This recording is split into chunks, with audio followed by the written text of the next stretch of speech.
Hey, everybody. Welcome back to the CGSP Roundtable. Great to be back. We've taken a few weeks off. This thing isn't quite happening as regular as I'd like it to, but hopefully we'll get on the weekly schedule. But as always, as you can see in the different boxes, I am joined by two of my best friends, Geraud Neema, our Africa editor at the China Global South Project based in lovely Mauritius, and managing editor Cobus van Staden, as always, from Johannesburg. Happy Friday. A very good afternoon to you, gentlemen. Good afternoon, Eric. Good afternoon. Okay, so we have a very packed agenda today. And Geraud, I was inspired by your podcast. So you did the China Africa podcast this week with Ovigwe Egu. And by the way, it was the first time we've done a joint YouTube audio podcast. So if you'd like to watch the discussion that Geraud had with Ovigwe, you can do that right here on our channel. And again, another reason for you guys to like and subscribe if you are not already subscribed. We'd love to have you join our community and the fantastic discussion that's going on under each video in the comment section.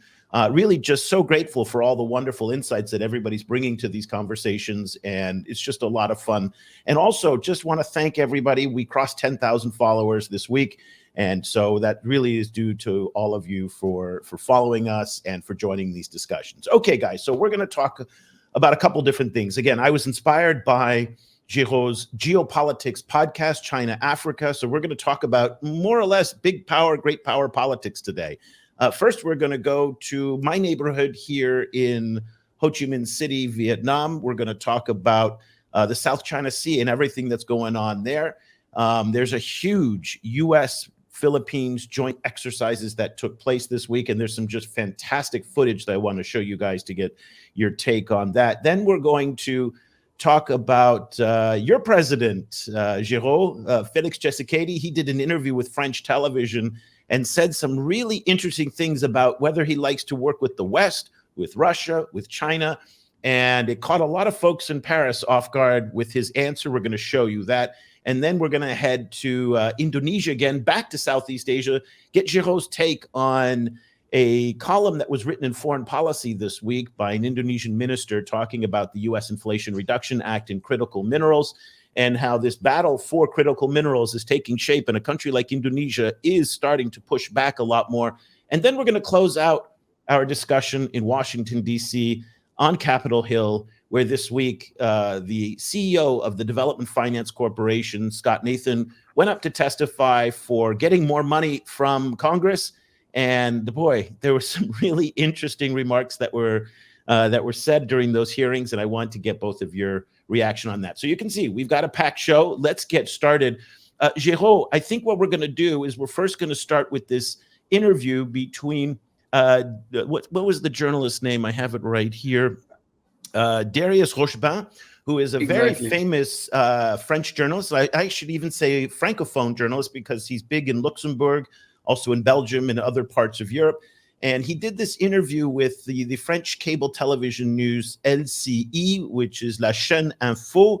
Let's take a listen now to this interview between President Felix Tshisekedi and Rochebin. And we have subtitles on it. So if you don't speak French, make sure that you listen to the subtitles. Okay, let's take a listen now.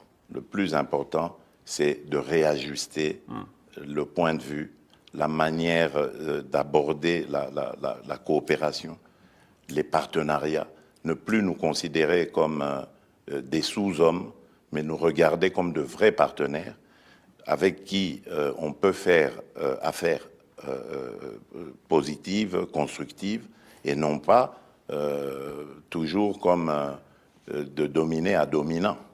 Hein, donc, mais Monsieur le Président, et ça, si c'est reconsidéré, je crois que ça peut changer les choses. Comment comprenez-vous que, apparemment, la Chine ou la Russie, qui ne sont pas des régimes démocratiques, eux, arrivent à progresser en Afrique? Mais parce qu'ils ne viennent pas avec cette approche-là. Ils ne viennent pas avec cette arrogance, cette façon de donner des leçons qui est frustrante, en fait. Vous voulez dire que les Chinois ou les Russes se comportent mieux que nous, Occidentaux, actuellement, selon vous? Mais bien sûr.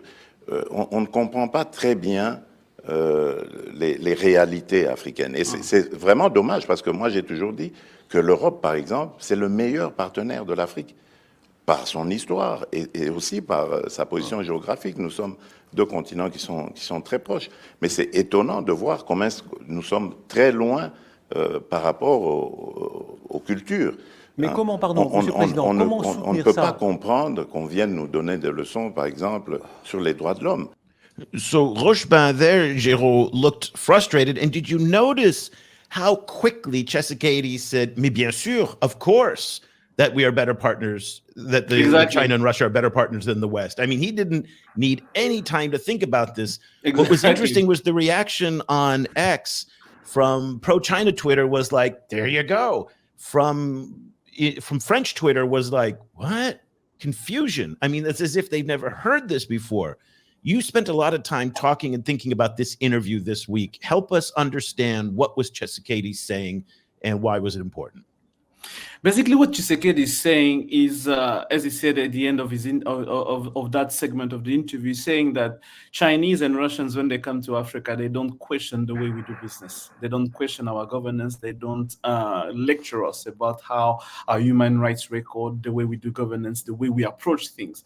And that comment was really appreciated by certain Chinese officials because the former Chinese ambassador to DRC, Zhu Jing, even retweeted that and talked about respect that China comes in Africa, respecting its partner. So President Tshisekedi was really expressing a kind of frustration that's now kind of used by many in the West when they want to come to invest in Africa or to come to invest in the DRC, for example. They put forward the bad governance issue. They put forward the human rights track issue. They put forward any corruption kind of issue that can just prevent them into coming to Africa. And they come and say they label Africa being a risky environment, risky country. That's the risky places. That's why he mentioned the fact that, Africa and Europe, they're much more closer. They have much more closer history, much more historical background together. So they should understand each other much better. Europe should be in a position to understand Africa much better than China or Russia does. And one element, one caveat I think I should mention in this case here, when he says they understand our reality, for me, it's a kind of code phrase by they adapt to the environments they find ourselves in. So which is something that we've been saying a lot about Chinese investment in Africa, that when they come in Africa, they don't want to change things, they don't question things, they quote unquote adapt to the environment. And this is one thing that some would criticize by saying that if you want good governance, if you want democracy, you should not be adapting to bad governance. You should be putting forward conditions that improve good governance to have good investment. But in this case, that's not the case. And I think that he was mentioning in that segment of his interview. What did you hear in that interview, Cobus?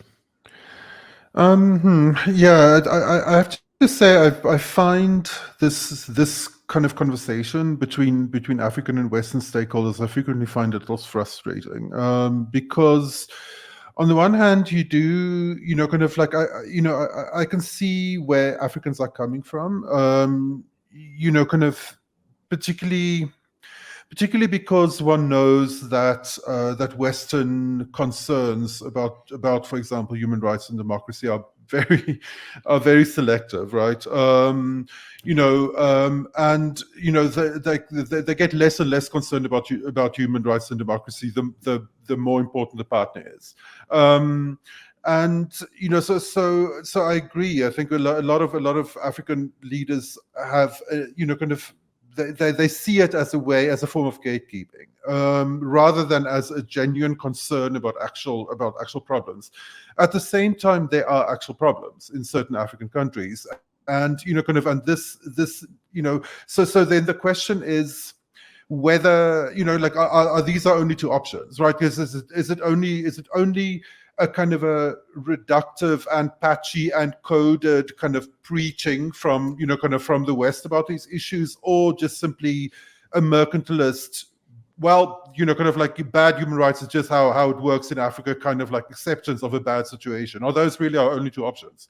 I find it incredibly kind of coded and disingenuous. This discussion is kind of coded and disingenuous on both sides, actually. Exactly. Yeah. And it keeps happening. On both sides, on both sides, definitely, it's really not genuine when the way they approach the issue, and that's what I really agree with Cobus in the idea. We don't really have to be stuck on either we accept, either we reject. We need to find the way to both accepting but also improving the situation on the ground. And let's face it, when you talk to different stakeholders in Africa, they will tell you that if China had not come when Europe was moving away from Africa in the early 2000s, we wouldn't be where we are here.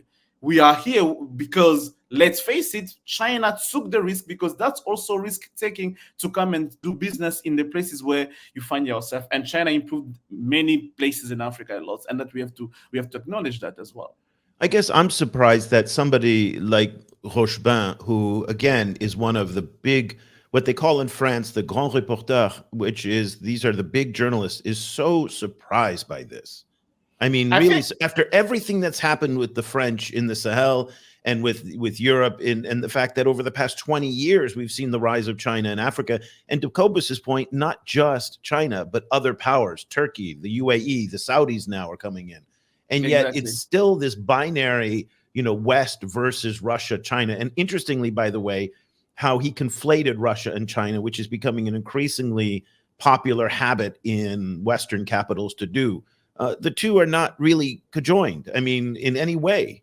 In their mind it is, but it's just kind of weird. I mean, you could pick any two countries and put them together, but the fact is that Russia and China have very different agendas in Africa. And then a couple other people, and Geraud, I wanted to get your take on this too very quickly before we move on, noticed how they felt that Rochebin was very disrespectful to Tshisekedi by interrupting him so much. Yeah. And that is something that, now maybe that's the French style of journalist, which is a little bit more combative, but it was noticed by a number of people that said, and again, from various backgrounds, that they didn't appreciate the fact that he kept interrupting the president. But let's face it, Rochebin was, I would say, much kinder if it was any journalist from the UK or from the US. Tshisekedi would have got it in much more worse than he got it with Rochebin. But yes, what people notice is quite true that I think he was pushing a bit to kind of take him out of his space, comfort zone.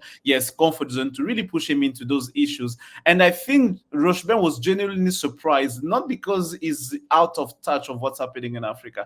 I think he's genuinely surprised because of that interview is happening when Tshisekedi came to visit Macron in France. You remember last year we covered the tension when Macron went to Congo and the press conference they had and everything. And now they patch up things and he came to France, Congo is friend of France and everything. We want French companies to come invest in Congo. And during an interview, you dare saying that, China and Russia are doing better than Europeans in Africa. So you're like, what? I mean, so I think it was both from the geopolitical perspective and the idea like, oh, you're doing that during a state visit in France. And I think that was that was Rochebin kind of surprised by Tshisekedi's reaction, because as you point out, it did not even take time to breathe. You say, of course, yes, it is. They're much better than Europeans in Africa.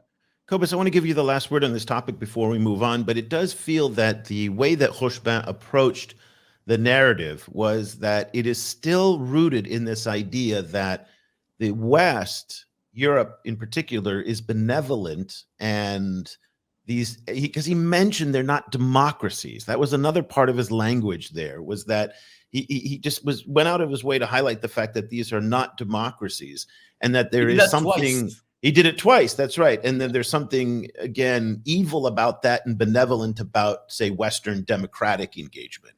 That seems to be a very popular narrative among US and European journalists when they're talking about their engagement in Africa. Not only journalists, I think that's a kind of a pervasive theme, right? I think, okay, one needs to be nuanced in this, kind of in how one talks about this, but I think there is an aspect of magical thinking, I think, among Western stakeholders, that democracy, the very fact that there are elections, somehow implies something more fundamental about how things work, particularly in such an unequal relationship as between Europe and Africa. So somehow the fact that there are that Europe and the US are democracies, even though that democracy is currently being weaponized against local citizens, being weaponized against African migrants in this incredibly cynical way, that is still somehow supposed to magically, kind of bestow this kind of like tick of goodness on them. And everyone also knows the way that electoral cycles, that like everyone knows the way that Western observers ignore how electoral cycles in Africa are frequently used to destabilize countries, right? Which is again not any kind of like, I'm a big fan of democracy. I greatly value democracy, but to think that the very fact that there is democracy also means that democracy is working well, which is of course ironic thinking, in the context right? of the Congo, because Tshisekedi came to power on two very sketchy elections. Exactly. And interestingly, on the first election, it was the United States that gave the seal of approval before the fact that the votes were even counted, and gave legitimacy to a sketchy election, because they felt this is where, Cobus, to your point, principles are subject to circumstance. That's the guiding principle here, which is Tshisekedi was their guy and not the Kabila government, who was more kind of aligned with China, with Chinese lending. So again, the U.S. is kind of interesting on this when we talk about, democracy in that respect. So it's just interesting to follow that. Let's kind of stay in the genre of the DRC, and I'm going to talk about critical minerals. And there was a very interesting column that was put forward in Foreign Policy this week by Luhut Binsar Panjaitan, who is the Indonesian Coordinating Minister of Maritime and Investment Affairs. Very interesting. He really slapped back hard against the Inflation Reduction Act. And the Inflation Reduction Act, if you aren't familiar with it, is this piece of legislation that the Biden administration passed last year. Very, very important legislation that's actually done a lot to reduce carbon emissions and to green U.S. Business and U.S. energy. And it's done a lot of great things. I mean, so far, it's really, I'm a big fan of the IRA in some parts. Other parts of it are designed to restrict access to what they call foreign-owned entities. And those are FOEs. Correct me if I'm wrong at any point here, Joe, because you're the expert. Foreign entity of concern. Foreign entity of concern. I knew I got that wrong. Foreign entity of concern, which is Washingtonese for China and Chinese. And the problem here for Indonesia is that in the Indonesian nickel space, and Indonesia is the Saudi Arabia of nickel. Nickel is one of the key metals used to manufacture electric vehicle batteries, at least some electric vehicle batteries. They're increasingly now new EV batteries that don't use nickel. But it's a key one. And so the problem in Indonesia is that 90% of the processing, not the mining, the processing of nickel is done by Chinese companies. What that means in reality is that a lot of the nickel coming from Indonesia does not qualify for the $7,500 tax credit that the IRA provides. Okay, you got that? Now, this pisses off the Indonesians because they've really gone down the road with the Chinese. So let me just kind of give you a quote here. And this is something I want to get your take on as well, where he talks about environmental purity. And he says that the idea here is that if you want to be so pure, and he doesn't mention the Chinese in this article, what he goes after are environmentalists in Washington who say because a lot of coal is used to process the nickel, that is creating opposition in Washington to a limited free trade agreement that the Americans and the Indonesians, some folks want to be negotiating. The IRA is another concern. But again, he goes after this idea of environmental purity. And so what's your take on this, Geraud? Because you've been following the IRA in the Congo as well, where there are similar concerns about human rights and the Chinese. So this is an interesting kind of dilemma that the United States is coming into, because the main places where they get these critical minerals and these metals for EV batteries tend to be places where the Chinese are predominant in the mining sector. Exactly. This is causing a problem. Exactly. I would invite people, if you haven't read that piece, you should go and read it. It's very well written, well presented. It really mixing both Indonesia development concern, green transition concern, and geopolitical concern in the same time. It even mentioned China down a bit down there when you talk about the IRA, the fact they want to exclude in Indonesians nickel in that space from the IRA. And that's really quite interesting, because it started by saying from the get-go, the green transition, the EV industry in the US will fail without Indonesia's nickel. He really put it forward. This is the way to go. And he really also pinpoint the fact that you guys, you should not be blaming us using coal to power refineries and processing entities in Indonesia for the green transition. In the same time, we are facing the challenges of our own economic development. And this is why he says the green transition in Indonesia and the EV market in the world will not happen in opposition of Indonesia economic development. It's going to need to happen at the same time. There's no way we are going to put ourselves by saying that we need green energy to power refineries. If we don't have those capacity, we not do that. Not say we're gonna use coal, and he was really quite adamant about that. They're gonna use coal to move forward in the refining, and then later on they will be able to get green energy for their processing. Okay, so this is a very interesting point, Cobus, and it's one that African environment ministers and other stakeholders in Africa have talked about and complained about what the minister calls climate purity. And so we've heard this in Africa as well. Now, let me just be very clear. Some of the folks in Africa who are saying this are innately tied with the fossil fuel industry, saying that using coal and natural gas to power economies and to power the transition, that's obviously a line that the fossil fuel industry really likes. But nonetheless, there's been pushback against Greta Thunberg. There's been pushback against some of these climate zero initiatives from countries in Africa. And now we're seeing this criticism of climate purity breeding inertia and is ultimately self-defeating, is what the minister said. What's your reaction?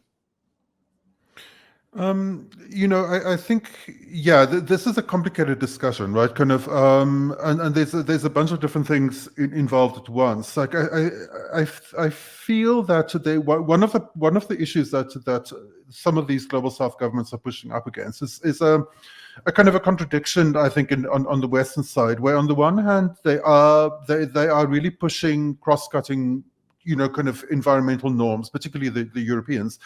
And particularly also linking those to, for example, additional tariffs on imports, right? So kind of like tracing the polluting supply chain back all the way to where they come from, and then trying to to enforce pressure on that.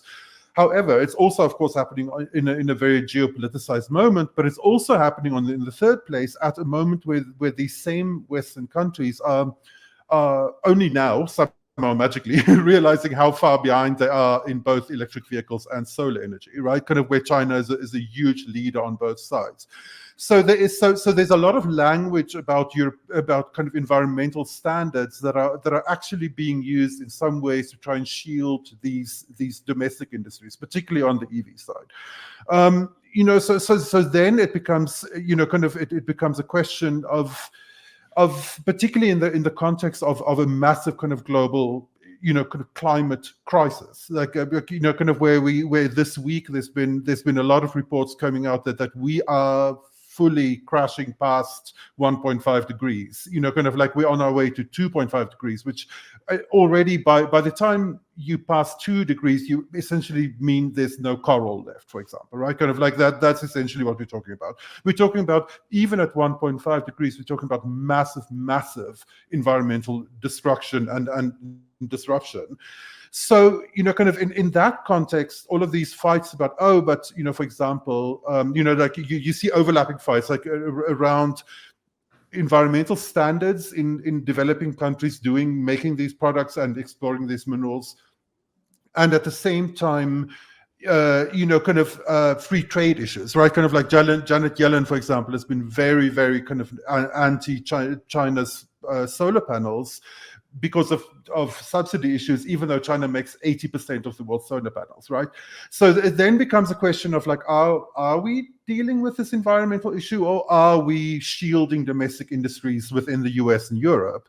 And in that case, like for me, I mean, I'm not American, right? Kind of so my instinct is, well, sorry, Detroit, you know, you were super slow on the uptake, so that's your problem. Well, let me just show you something on that front, Cobus, here on the car question, and this goes to the politics of this.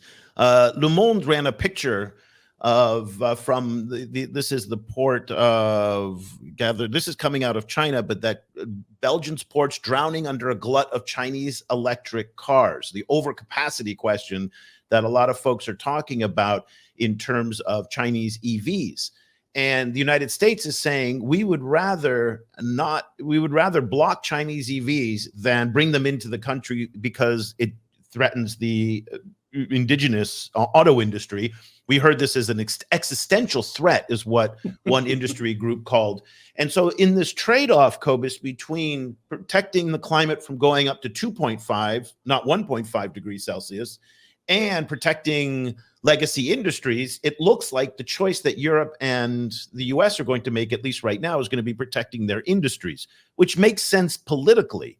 I mean, if you know, when you look at the scale of these, I mean, this picture here, that is exactly. But then they're also insisting on still also maintaining control of the language of norms, and like maintaining control, like always being the author of norms, and always thinking of themselves as the most norm-fueled, values-fueled kind of like group of people in the world, right? Kind of, so both of those things, they want both of those things at the same time. In the same time, like that's the problem. Exactly. On the same time, the producing countries telling them that, you know, first of all, you have to find a way to cut carbon emission, knowing that producing countries in the global south are the one emitting the less of carbon, emitting carbons, and you're telling them, you know, by the way, you are producing also the green minerals that we need for the green transition, but you should not be using, you know, fossil fuel energy to refine that. So yeah, what you should also not be working with the Chinese to refine it. Exactly, either, you should also not be doing with the Chinese. That's what he even mentioned at the end of the article by saying that if you try to exclude Indonesia's nickel because of China's presence in the Indonesia industry, you are just defeating your own commitment by saying that Southeast Asia will not be a place of geopolitical battle, and we are not forced to be choosing between China and any other country. And this is where I say, guys, what do you want us to do? Because we have both developmental issues, we have development issues, economic requirement to achieve. And for you guys, let's face it, for many countries in the global south, green transition is not really the priority. The priority for many countries in the global south is reaching development level, really economic growth and everything. And they will do that at any cost necessary. If for today, for many African countries, for many producing countries, value chain of green minerals are only a tool, are only a mean for them to reach higher level of development and economic growth. But if it was not for that, they would say, screw it, we're going to find something else. We've felt that here in Vietnam for the past couple of weeks, where we have had a sweltering heat wave across Southeast Asia, literally the highest temperatures on record. In some countries, in Thailand, it was the highest temperatures. I think it was up to 42, 43 degrees. That's well past 100 degrees Fahrenheit. In 140 years. In Cambodia, it was 170 years of recorded history. This was the highest temperatures these past 2 weeks. And floods in Africa. And keep in mind that the U.S. industry of different kinds, right, already knew that climate change was happening, is going to be a problem in the 80s, right? Well, the oil industry, we know that. So what we have now is the combined effects of decades of lobbying to hold it back, right? Kind of including lobbying against like a big kind of transfer over to electric vehicles within Detroit, right? So now Detroit has to be shielded at the cost of the entire earth against choices they campaign for themselves, right? Like, you know, sorry, but let Detroit die. I don't care. We're going in the different direction here, guys, because also this week, listen, this is a very, very good probability that Donald Trump comes back into office. Okay. I mean, and especially the longer the war in Gaza goes, the more that Biden's coalition is fracturing. Okay. Yeah. So his chances going up. This is what Trump's line was this week, that he's going to scrap climate laws. Okay. I mean, so, and again, this is where I push back. Cobus, you and I have had these interviews with climate experts, and they say, well, everybody agrees. And you're like, no, I mean, there's a huge swath of the American public that doesn't agree. I wanted to point out that here in Southeast Asia, which is very interesting, the politics of climate were fascinating, because what it was is, as the temperature went up, Vietnam imported more coal from Indonesia and Australia in order to power the needed. I mean, it was just the strain on the power system here, and then imported more energy from China. So two things happened at once that really run counter to what the Americans are trying to do and the Europeans are trying to do: reduce coal and reduce dependence on China. As the temperature goes up, guess what? Both happened. Exactly. And but it also speaks to what you're talking about, Geraud, that the priority for Southeast Asia and for Africa is infrastructure. Exactly. So, it's development. It's economy. It's development. And so the problem here was that our infrastructure simply couldn't keep pace with the heat and the temperature. And so then coal becomes the critical thing. Also, I talked to a scholar last week here and had coffee with him, and he said something very similar to what I hear in Africa too. So in Africa, the prevailing line is that Africans have only contributed 3% to global emissions. Here in Southeast Asia, that number is 7%. So it's still a very small percentage. Exactly. And so there is a sense of like, you guys messed this up and now you want us to pay for it. You effing fix it. Do you know what I mean? I mean, and I think there's something legit to that. You want to be so norm setting and so modern? Be norm setting and be modern then. Like kind of like lead the actual climate revolution. Well, they are. Like are they? Well, I mean, listen, some places they are. I mean, California, where I'm from, is literally generating too much electricity now that it can't store it from solar, which is an amazing thing. And so there are, and U.S. consumption of electricity has actually gone down, and it's becoming greener. Texas, of all places, is one of the greenest places in the world, which you wouldn't think that isn't true, but it is. And so it is happening in U.S. and Europe is a carbon leader as well. I mean, Europe is really reducing their emissions. At the same time, the countries that are the most sanctimonious about this, Norway, Australia, Canada, the United States, are the largest fossil fuel producers in the world. Exactly. Also, still the private industries in those countries still channel the most money into oil and gas exploration in the global south.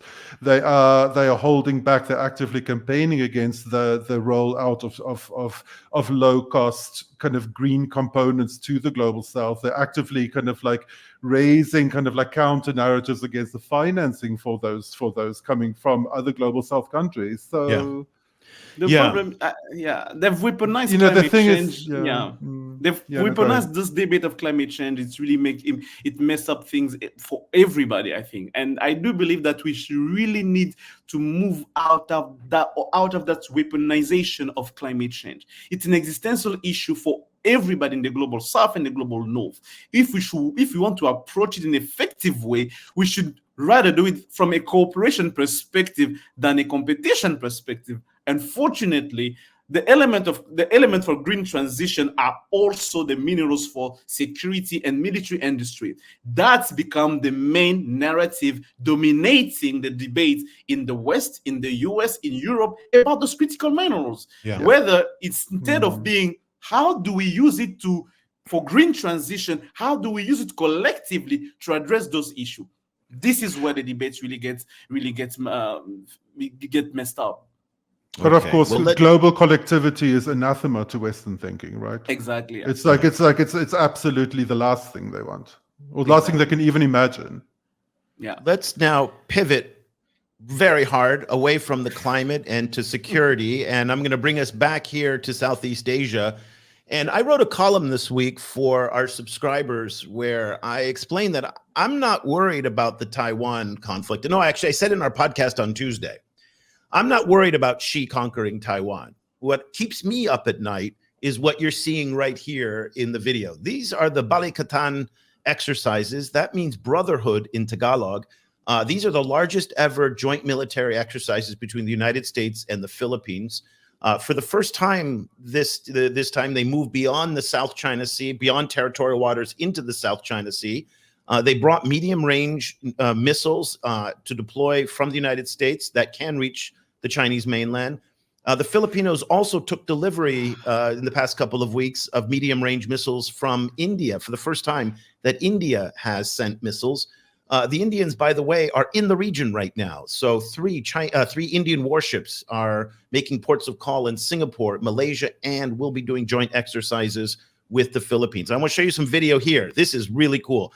This is a Chinese-made Filipino decommissioned ship. For the first time, the Filipinos used a cruise missile to destroy in live fire exercises. This is what should keep you up at night. The Indian military, the Australian Navy, the French Navy, the Germans are sending warships. The Chinese are there, obviously, in a very big way. The Chinese just this week finished sea trials for their third aircraft carrier, the Fujian. And of course, the United States is there. If World War III is going to start, in my opinion, it's going to start here, where you're looking right there. So these pictures are very sobering. This is real, guys. I mean, and I don't think it gets the attention outside of Southeast Asia that it deserves. And I think when you see these images of the scale, you're going to see some pictures here. That's the cruise missile from a Philippine warship that is going to hit that decommission. Here we have that where we have air-to-air combat trainings that are going on as well. So it's pretty scary.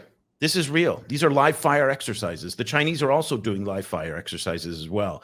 So again, no one's really paying attention to this in other parts of the world. Even in the U.S., they're not paying much attention to it. The Mideast crisis is getting a lot more attention.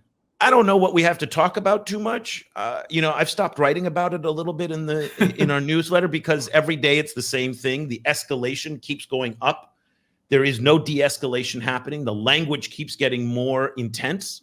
What do you guys think? Geraud, let's go to you first. For me, I wonder what the Filipinos want in that situation. Okay, what's very the clear. goal Here's what they want, and this is very clear. There's no mystery here. There are territorial boundaries that are set by the United Nations and that are there, and they want the Chinese to respect those territorial boundaries. Their exclusive economic zone. They believe the Second Thomas Shoal is within their territorial boundaries, and that the Chinese, because of their 10-dash line, that's their maritime border lines, are violating that. And by the way, not just in the Philippines, Malaysia, Indonesia, Vietnam, Taiwan. This is an issue across the region. They want the Chinese to go back. Now, interestingly, this week, another big scuffle between the Chinese and the Filipinos was this idea that they had a gentleman's agreement. In 1999. The former president, Rodrigo Duterte, and a commander there agreed with the Chinese embassy that they would respect Chinese territorial boundaries and that they would have this whole kind of agreement. The new president, Ferdinand Marcos Jr., came in and said, nope, gentlemen's agreements, whatever that is, doesn't exist. It's not part of international law. Interesting that the Chinese are very caught up on a so-called gentleman's agreement that they said existed, but is not bound by any law, or it's not formalized. It's not approved by legislatures. And yet there was the arbitration ruling in 2016 from an international court that they've disregarded. So the Chinese are highly selective on what they actually want to respect, to enforce, exactly. And they even, I think I've read a column this week where a Chinese columnist was mentioning that in 1999, Philippines made a promise that it's going to decommission the famous boats that became the Sierra Madre. They say they're going to remove it. It's going to be over. And they're surprised that years later, Filipinos start now weaponizing it, making it a base, and Filipino renegated on his promise to China that he made in 1999. So you have a mix of legislation and international law, promises, gentleman agreement, and just simply the understanding that each other has to the situation. And finally, I do believe that there is a certain element of security dilemma that's happening there. I do believe that on both sides they believed in the legitimacy of their demand. China may be 100%. putting 100%. China putting forward its own security, because let's face it, when you look at the map of U.S. ally in the region, U.S. military bases in the region, you cannot beat China without thinking like, I need to take much more coercive, much more offensive position just to prevent those countries to be attacking me. And when you look at Philippines, you'll be like, if I let China moving forward in that, enforce that 10-dash line, they're going to be much more present in the region. They're going to be much more hegemonic in the region. So now for me, personally, this is my point of view. I do believe that U.S. presence in the region is not a stabilizing presence. It's much more creating tension. It's not helping the case at all. It's really not helping the case at all. Well, it may give the sense of safety for Philippines, but it's not really helping the case for the whole region in terms of peace, in terms of stability. Here's the thing. In grad school, Geraud, I did my master's at Hong Kong University, and my Chinese classmates, they were like, we want America out of Asia, out of Japan, out of Korea, gone. And I said, listen, there is nobody that wants the American forces out of Asia more than the Americans themselves, the American taxpayer. And Trump is running on this, by the way. He's saying, bring them home. And America is saying, we don't want to be the world's policeman anymore. Here's the reality, what I said. Okay. I said, are you ready then to take whatever you're spending on military right now, which is around 2% of GDP, I think, and doubling that to 4, maybe even to 8%, because Japan's going to go nuclear within 6 months. South Korea will go nuclear. Taiwan will go nuclear. And already China is surrounded by nuclear states in Pakistan, in India, and North Korea. I said that you're going to see a weaponization and a militarization of Asia so fast that for the past 40 years, the United States has kept a balance of power in this region, has made the South China Sea, where $5 trillion of trade passes through, has kept it stable. So I can see why you're saying that, but at the end of the day, we leave, and guess what? All bets are off. I mean, again, I don't want to put us as the savior, but I'm just saying the past 40 years of keeping Japan kind of demilitarized has been a benefit for Asia. I think, Cobus, you're a Japan expert here. What do you think? I think, yes. Oh, did we lose? I think we froze up. We lost Cobus there. Okay. Yes, he's going to come back. But no, for me, what you mentioned is really true. U.S. has been helping the region to a certain extent, as long as they did not have any tension with China, as long as they were still friendly with China, cooperating and trades and everything. The trades was happening fine. But now we're in a situation where we are heading back to a Cold War-like situation. But that's not all the United States' fault, though. I mean, that's true. I understand. It's not just. I think again, I'm in an odd position here of defending the United States, but you know that I'm not a huge defender of the United States and policies on these things. But I also think that it's easy to kind of, to say that the United States is the problem here. But you talk to any Vietnamese person about the 10-dash line, and they're pissed off as all hell. And we did an interview this week on our Global South podcast with an Indonesian scholar talking about Indonesia and the South China Sea crisis. There's a territorial claim in the Natuna Islands that's a dispute between China and Indonesia, and there's anti-Chinese sentiment rising there as well over this issue. So this is not just an American thing. Yes, I understand. So, but for me, I'm much more pleading for a in-house, a in-region solution approach. And Yeah, go ahead. I understand, but I do believe that if they don't put that forward, if it's not the priority for them in the way to approach the issue, there is be too much. I think there will be too much weight of American-owned agenda into the regional agenda in a way of approaching the situation. And this might just make the situation worse. So it became really the situation of like, I understand Vietnamese, I understand Vietnamese, Filipino, Indonesian, all of that in Thailand. I understand them by saying Korea, South Korea, Japan, and everything. I understand the position by saying that we are only in this position because we have U.S. military bases and position here in the region. And if they were not there, maybe situation could have been worse. I understand that, but there also needs to kind of think to understand as well that that's you heavily U.S. American presence in the region also creating a tension toward a bigger power in China, because China will be like, why am I going to trust you guys? So, you see, Geraud, just before again, welcome to life in South Africa, where power is not always a consistent thing these days. Sorry about that. No, Yeah. you're gone, you're back. But again, as you know, we've dealt with you and ESCOM for as many years as we have now. Yes. It's just, well, welcome to daily life. Okay, Yeah. so we were talking about, just before you dropped out, was the fact that the American presence in Asia has done a lot to keep Japan demilitarized and to keep Japan separated from its rivals in South Korea, China, and elsewhere. And that should the Americans leave, that's going to result in a much more forceful Japanese military presence. And already you're seeing the Japanese, just in the latest, Fumio Kishida went to the White House, and they're talking now about expanding Japanese military capability. And let's not forget, although Japan does not have an offensive military by law under its constitution, Article 9, it does have one of the largest military budgets in the world and one of the most advanced militaries in the world. It will not take much to flip this military from being a defensive force to being an offensive force. Should the United States leave, the Japanese are not going to be left exposed to the North Koreans and to the Chinese. So the question is, Geraud was saying that even to South Korea, to well, that's right. I mean, these historical enemies enmities are real. That the United States is the destabilizing force here in many respects, was what Geraud was saying in short. But what's your take as somebody who spent a lot of time in Japan about whether or not the United States is stabilizing, destabilizing, and what the role of the Japanese is in all of this?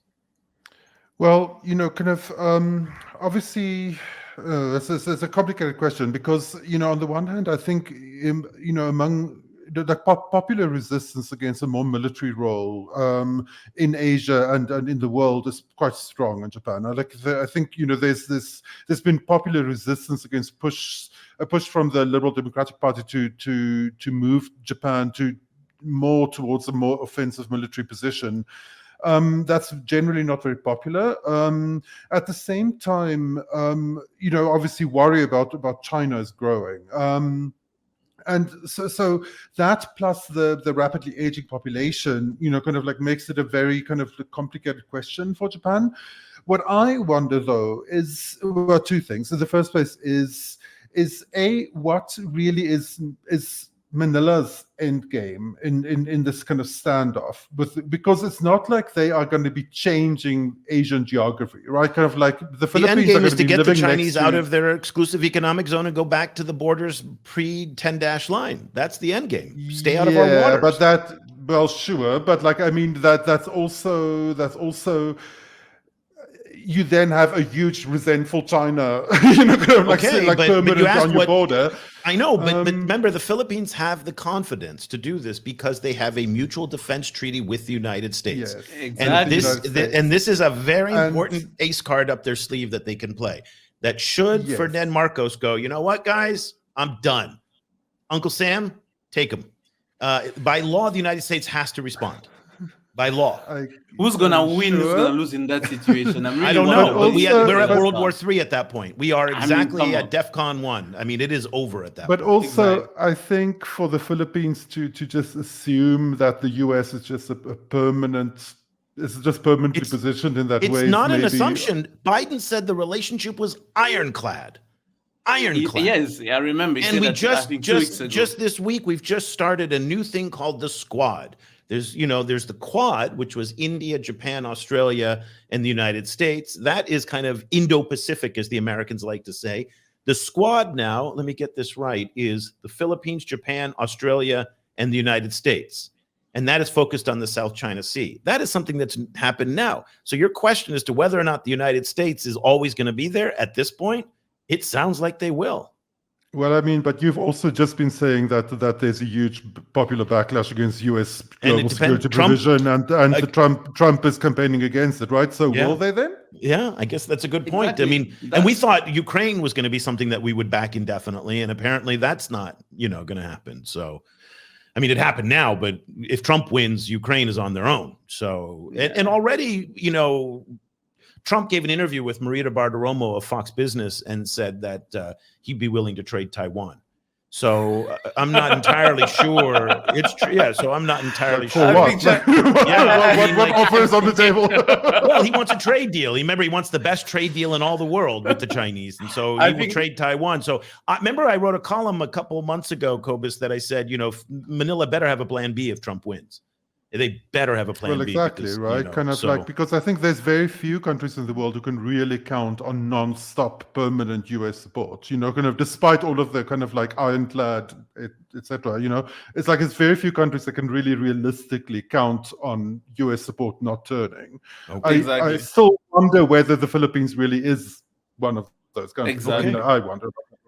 And plus, I wonder what the region will react to. Say, guys, are you really willing and ready to go to war? Really? Yeah, that's the question. I mean, We really? don't. But here's the thing: everybody says they are right now, and we have to go on. We have to take them at their word. They're, all sides. By the way, all sides. You saw the video that we're showing there. Yes, that's not make believe. They're deploying massive forces out here. I mean, it's like in the Cold War time, in the Cold War where they will always raise the bet with the hope that one will flinch, because they both sides knew that if it just provoked me too much, I will be forced to react in a way that is going to create a large escalation. So for me, it's like they're just showing show of forces just strongly enough to try as much possible to get the other one to back down. Here's the problem. Yeah. What you're talking about is kind of the mutual assured destruction theory. Exactly. But that was with ICBMs. What we're talking about here in the South China Sea is high-powered water cannons being used from the Chinese against Filipino vessels. And the key question is, these are really strong and powerful water cannons that could kill somebody. If a sailor or a crewman is killed, that's when we get into really dangerous territory. And here's the problem. The Filipinos have been using a tactic called assertive transparency. And we're going to talk a lot more about this over the summer. It's been incredibly effective, where they bring journalists on board these vessels using Starlink. These are Elon Musk Starlink internet connections. And so things are being live streamed and things are being updated. Yeah, and things are being uploaded within minutes of things happening. And so I was talking with somebody in the national security community, and I said, are you planning and preparing for what's going to happen in the event of a sinking or a death, that within 3 to 5 minutes, you'll have video of that on the internet that you'll be forced to respond to? These events can spiral out of control incredibly fast now because of social media. Yeah. And rapid reaction. And so that's, I think the concern is that decisions because of accidents or because of provocations are going to have to be made in split seconds. And you've got this much military hardware so close together. Let me remind you again: India, Germany, France, Australia, Philippines, Japan, the United States Navy's all there. Crazy. That's crazy. Nice. And the Chinese, of course, the largest Navy in the world, have heavy deployments there. Okay, let's move on, guys. Our last topic, because we want to kind of wrap this up. It's getting late here. I'm saving the best for last. So this week, the U.S. House Foreign Affairs Committee, they held a hearing on the Development Finance Corporation and the need to confront China. And what's very interesting, now, I just want to remind everybody that the Congress is not the U.S. government. These are two different parts. This is not U.S. government policy. This is not the White House. This is not the Biden administration. It's not the State Department. This is the legislative branch. So what they say is not always the policy of the United States. Yeah. What counts? Okay.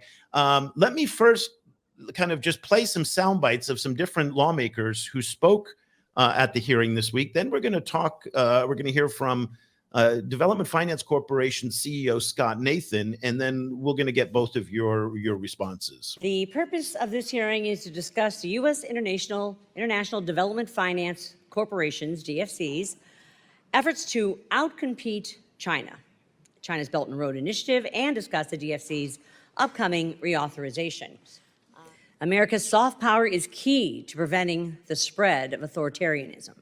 Development Finance Corporation, or DFC, plays a crucial role in countering China's predatory development programs, including The Belt and Road Initiative is nothing less Wait for than it. a tool of Wait economic for it. coercion, employing debt trap diplomacy, I'll call it, to ensnare nations and place them under the CCP's influence. It's a drinking game. It's no secret that Beijing uses its financial diplomacy and the Belt and Road Initiative to extract natural resources and to harm the environment, lower labor standards, and gain influence for political leverage.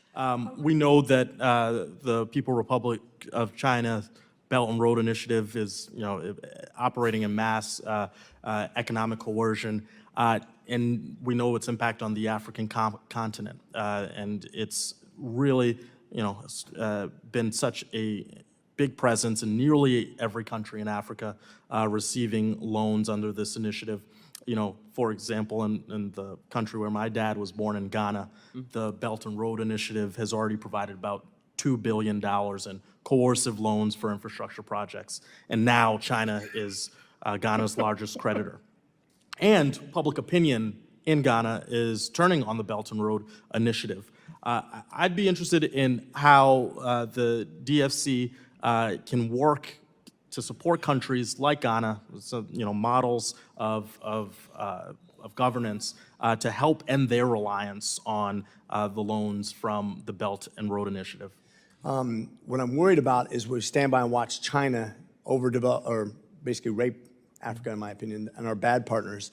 And we're kind of putting all of our eggs in the same basket as them when we talk about energy production. Now, a lot of the solar panels, I love the fact that we're going to India to help, diversify our sources. But I do feel like we're falling way behind in our obtaining those rare earth minerals that we need for battery production, where I think China has, 80% of the market, if I'm not mistaken. And they're expanding that, by the way. It's not decreasing, it's increasing in their market share. They're using slave labor from the western part of China, as you mentioned previously.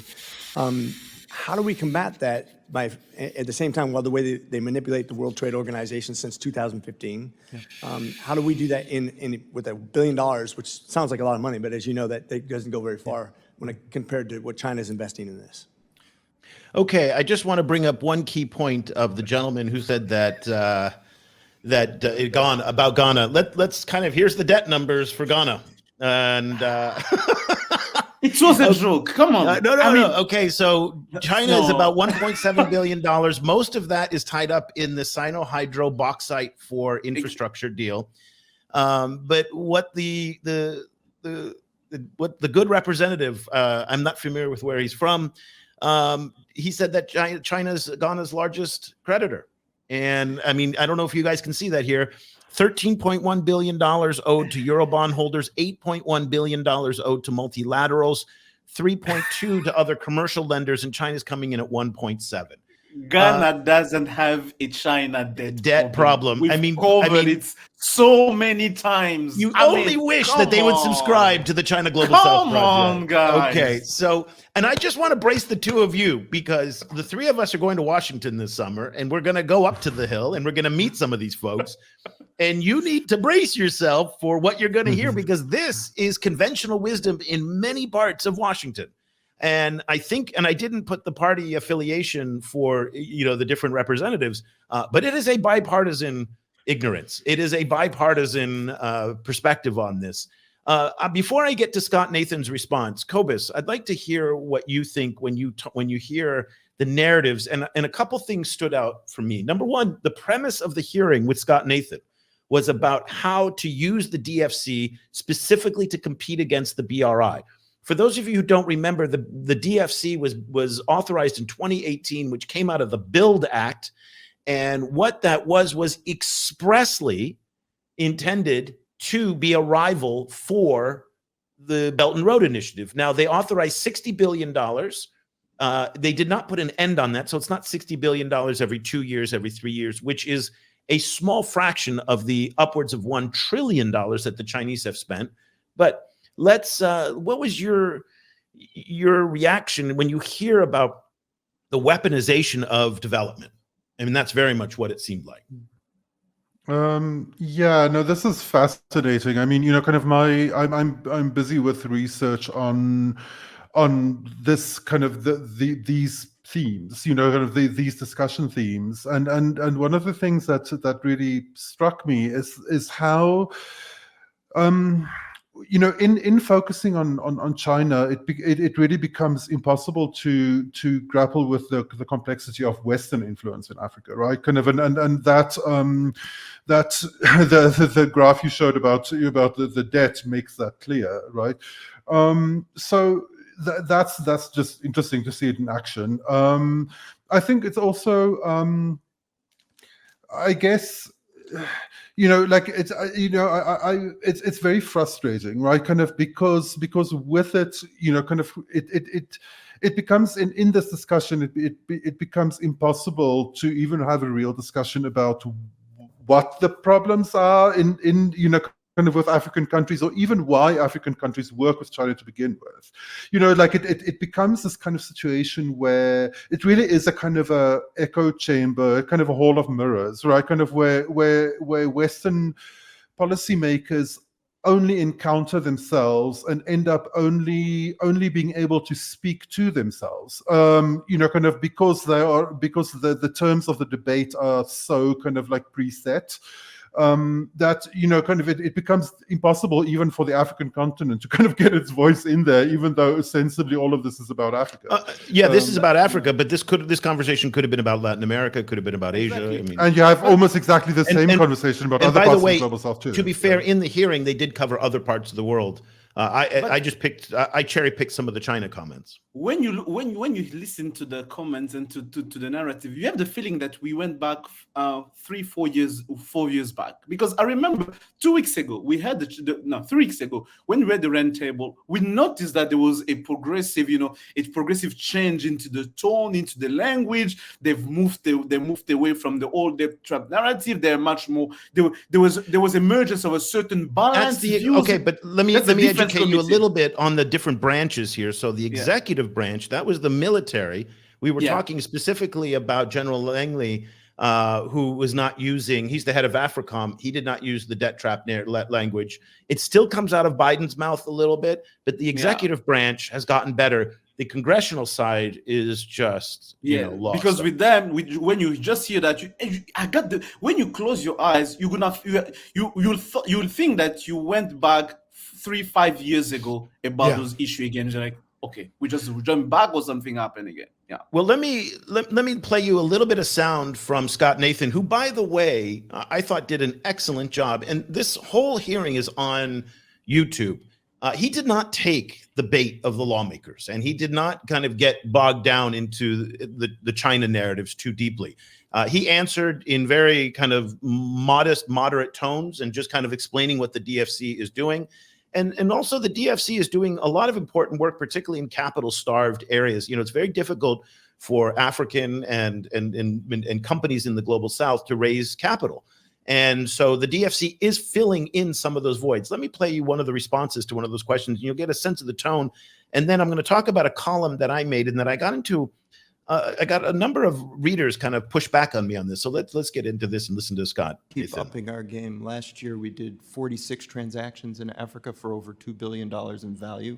And I'm confident that this year we're going to do even more. We have some great projects in the works in Africa. There is a strong demand signal for higher quality, more appropriate, more respectful financing and project development throughout Africa. When I meet with African leaders, they're looking to diversify their relationships, have new partnerships, extend friendship beyond what they have now. But it's incumbent on us to show up. That's what the DFC is all about. That's what this administration is making great efforts to make sure that our African partners know that we're interested in not just helping them, but working with them and partnering with them through business. I think that's the best way to do that. And that's what DFC is all about. So there's some coded language in there that I think we need to kind of break apart. So when he says that they're looking for better partners, and again, it's all this, you know, the less opacity, don't bring in their own labor, that's all code for China. And so Scott Nathan didn't mention China by name. It was only a few times that he did. He really tried to kind of stay away from that. But he talked about $2 billion, which again, for the US is a lot. Now I wrote a column yesterday that that I regret a little bit today, and I had several readers push back on me, and I actually took it down off the website for the simple reason that I made the point that $2 billion sounds like a lot, but when you actually measure it against what the Chinese are doing, it's quite minimal. And I mean, there's $2 billion going into Tenke-Fungurume mine alone. There's a $700 million lithium deal that was just announced this week in Morocco. $1 billion going to the Tazara Railway. $1 billion going to the Tazara Railway. And then I pointed out, but then some very astute readers kind of came back and looked up OECD investment trends into Africa. And it turns out that the US and Europeans and the OECD countries dwarf those of what the Chinese are bringing in. And they're orders of magnitude higher. And so Cobus and I got into this conversation where it's hard to separate and compare what the Chinese are doing to what the OECD countries are doing, because they take them in bulk, though. If they take its individual countries, different, because here we're talking about the individual countries. You cannot. Let's face it. You take OECD country, you have a group of developed countries, and you compare it to Chinese engagement. That's really not totally fair. If you but even on the U.S. side, but on FDI side, the U.S. is way more than what the Chinese are doing. Chinese FDI in Africa is actually has fallen quite a bit. U.S. and European FDI, European country FDI, so go country to country, still is quite high. I think we're looking at 4 or 5 times larger volumes of FDI into Africa from U.S. and European, and that's also the same here in Southeast Asia as well. The U.S. is a very powerful force for FDI. Where we fall down is on these policy bank and on this government financed, where a lot of the Chinese money is coming from policy banks or state-owned enterprises. And the U.S. just doesn't have the tools to pull that kind of money out. So $2 billion in that sense is quite a bit. So here's the problem. And Cobus and I had this great conversation about this today. You really can't make a comparison between the United States and China, because so much of the BRI money is some of its commercials, some of its policy banks, some of its SOE, some of its ODA, some of its, I mean, it's all different kinds. Some of it's private. And Cobus, so that's why I took it down, because I felt that my column lacked the nuance that's needed to kind of separate this, and simply saying that the Chinese are ahead of the Americans, I think reduces it to too much simplicity and lacks the nuance that it needs. Yeah, it's very difficult to do a kind of an apples to apples comparison, I think, because the way that the money flows is so complex. Not only because of it's not, China doesn't necessarily, like, Chinese capital doesn't flow in these categories that we are used to seeing, but also there is very little discussion in Western circles about the full totality of their engagement in Africa, right? Kind of so it tends to kind of be siloed in FDI or siloed in aid or so on, but you don't see the full kind of picture of how Western capital shows up in Africa. So it becomes quite kind of difficult to compare, I think. Okay. And something else, I think it also touches upon the fact that BRI touches on points and issues that really I won't say matter, that are really kind of really key infrastructure element that can boost development in Africa. Many FDIs coming from LCD, from developed countries, are going toward established industries that are already there, that, some of their own companies already established in this area. But the question becomes, what are the impact of those industry into Africa overall development when people see that? Because let's face it, you have a company making clothes somewhere in South Africa compared to an investment that come and builds a road. People will see the roads because they see the impact of it. I remember a few months back, you talked about the impact of a bridge, only a bridge in Sierra Leone, I think, in Liberia. The impact of that bridge is immense comparing to the fact that, you built an hospital somewhere, or your company that's already there, are mining much more bauxite or iron ore. So those are the things that you remove the magnitude. You also have to look at where that money is going, what are the impact of that money. You ask people in general, like, what do you think the impact of Chinese been in your country, in your area? They're gonna be mentioning you hydropower, roads, infrastructure, this and that. But if you ask them, what do you think that Americans have built in your country? What do you think that where their money went in your country? They'll be, Friends, they will tell you Bolloré, and they tell you, Bolloré, this French company that's exploiting African ports in Africa and everything. You're gonna have also that colonial and mindset saying that, it's not investment for us, it's investment for themselves as well. That's the kind of thing that's gonna, which also applies to the Chinese, by the way. It's a great statistic from Boston University that 86 or 89% of all the exports from Africa to China between 2000 and 2022 were extracted. Raw material only. Raw materials. Yeah. And I gave an interview to Reuters, which I think I'm going to get a lot of flack for, where I gave them a quote. And I said that late 19th century Britain would recognize this relationship, parts of this economic relationship. And I have a feeling that when that story comes out, boy, they're going to come for me on that one. But it's true. 86% of extractives going to China and coming back as finished goods. That is a classic kind of Leninist kind of circle, isn't it, Cobus? I mean, I may be speaking out of my butt, but at the same time, it just feels like this is a relationship that isn't that different from the past 300 or 400 years of history. But it's telling us something that as Africa, we haven't changed our place and status on the international trade arena. That's true, because that used to be the relationship that Asia had too with the colonials. Exactly. Yeah. I mean, kind of it's the classic chicken and egg problem, right? Kind of because China was a latecomer, kind of reacting to certain realities in Africa, transforming some realities, but in more broadly reacting to existing realities, and those realities were kind of co-authored between African elites and the West. Right. So, and they come directly from a post-colonial imperial moment, and before that, colonialism. Okay. So, and that is the situation China stepped into. So blaming China for not unilaterally completely transforming Africa's economic positioning in the world, sure. Yeah. Blaming Africa for that, sure. But still, that positioning comes from a certain kind of like established power. And that power happens to be Western. And we should also not forget that before China arrived, we had like a decade plus, like 2 decades of unipolar, kind of Western decision-making where there was really no actual rivalry, right? Kind of like by then the Soviet Union had been so weakened that there was no alternative set of ideas, set of contending kind of like investments. There was only the West. So that's what that looked like, right? Kind of that's what China stepped into, and so the West had Africa exactly where it wanted, and Africa's position was we can see what the West wanted from it, right? Kind of like it's clear.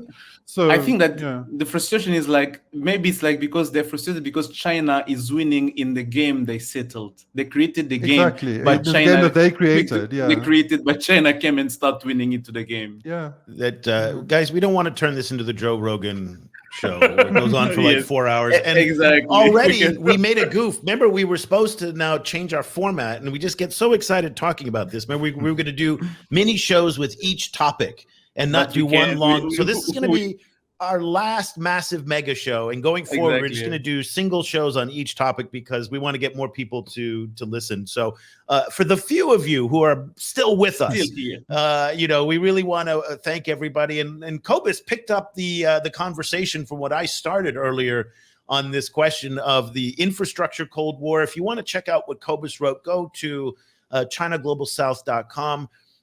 Your subscriptions really help keep us being able to do what we do, which is independent, agenda-free journalism. And again, we've got great writers like Cobus and Geraud and Johnny and Antonia.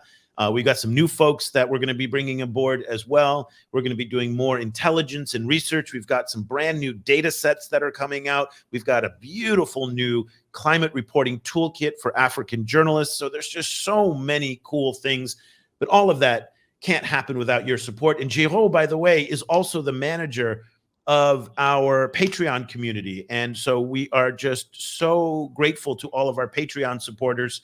So if you would like just to support us, go find us on Patreon at China Global South or subscribe. And if you are a student or teacher, we'll give you half off. Just email me directly, eric@ChinaGlobalSouth.com. eric@ChinaGlobalSouth.com. Very quickly, Geraud, before we go, just tell everybody about Projet Afrique Chine and what you're doing. So Pressure Friction is here to really bring you all the news that we cover about China in Africa in French. We really try to do that as much as we can, covering different issues, different angles, and talking about, for example, the South African bank apps are opening an office in Beijing, which is a really interesting thing because they're not opening a financing. They're not. It's going to be a non-financing service. That's right. It's not a bank. It's not a bank. It's just an consulting advisory service. Much more it's an advisory consulting service for Chinese investment in Africa. So we cover those kind of stories in French. We also have our podcast, and I'm gonna really beg you again, guys. I'm really looking for African expert, Francophone African expert to talk about China issues in Africa. I know there are a lots of you out there. Please reach out to me. I really want to have a conversation because, if you don't, I'm going to be switching in English, having much more conversation in English. It's going to be defeating what we've been doing here. Though. Come and we're going to have the conversation about China in Africa in French, and I'll be really happy to have you. I'm hosting other content on the channel, on China Africa discussion, the CGSP conversation, and so many cool things. So many things you can find on our YouTube channel. Okay, guys, well, let's leave it there. Thank you, both of you, for joining us today. I'd like to say we're going to be back again next week, but our schedule on the roundtables have been a little bit kind of sketchy. But you can find us on social media. You can find us on the site. We're also doing podcasts, so we're easy to find. We're easy to find. Exactly. So for Cobus in South Africa, for Geraud in Mauritius, I'm Eric in Vietnam. We'll be back again next week with another, or next week or the week after with another edition. With something with the China Global South Roundtable. See you guys. Thanks a lot for joining us. Bye-bye. Yeah, bye-bye.